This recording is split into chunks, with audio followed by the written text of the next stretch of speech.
G'day, my name's Kyron. I was born in Australia and today I'm going to be making a how to do an Australian accent video. I made this video because I've noticed a lot of people are trying to imitate Aussie accents, like on TV, just people I've met from overseas even, and they really suck at it, and it's kind of irritating. They just completely miss the point and they stand up sounding like they're from another planet, let alone they're from another country.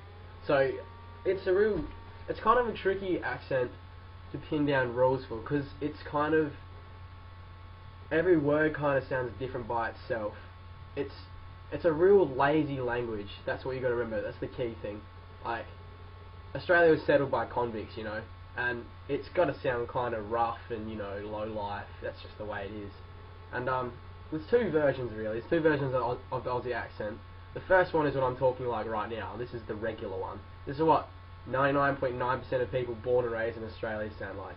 The other 0.1% of people, that's your it's like your stereotypical Crocodile Dundee, you know, Croc Hunter. That's I call it the drawl, or as if you were talking that voice, the drawl, because it sounds like a drawl. It sounds like they're from the middle of Australia. They've never had no one in their life before. They go out, they shoot roos, they cook them up on the barbie. Now, when people from overseas try and imitate accent, they always go for that and they fail miserably. I'm not very good at it myself because nobody talks like that. I don't get any exposure to it. There are a few rules though. The most basic one is you don't pronounce your R's at the end of a sentence. So, for instance, together, the word, if you're saying an American accent, here's my attempt at an American accent, together, you say the R at the end. In an Australian accent, you just say together. You leave it out entirely. That goes out for heaps of things like river. You don't say river, it's just river, like that. It's no R on the end.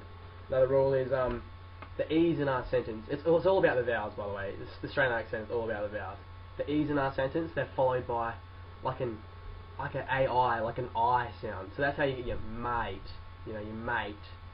It's real. You stick it in there after everything, like, oh, I paid the bloke, paid him. You know, you got to stick that A in there.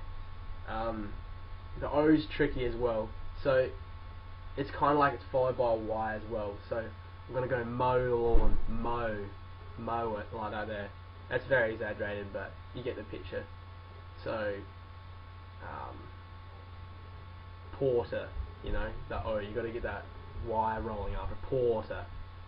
Another thing is, you really got to mess your language up, like make it real messy. So like, your becomes ya. So, oh mate, I've got your shorts in my house still. Oh, you know, yeah man, I can't think of anything. Make sure you bring your car is ya. And there's no G's on the end of the sentence, like you get real messy. So catching, you don't say catching, that's too proper. You got to say catching. We're going out and we're kicking the footy around. You know, we're not kicking the footy, we're kicking it. You know. Another simple thing is that instead of saying like A as a letter in a sentence, we just say like a throat noise, So you go, I'm terrible at thinking of words on the spot. Going out to catch a ball, you know, catch a movie. We're going to see a movie.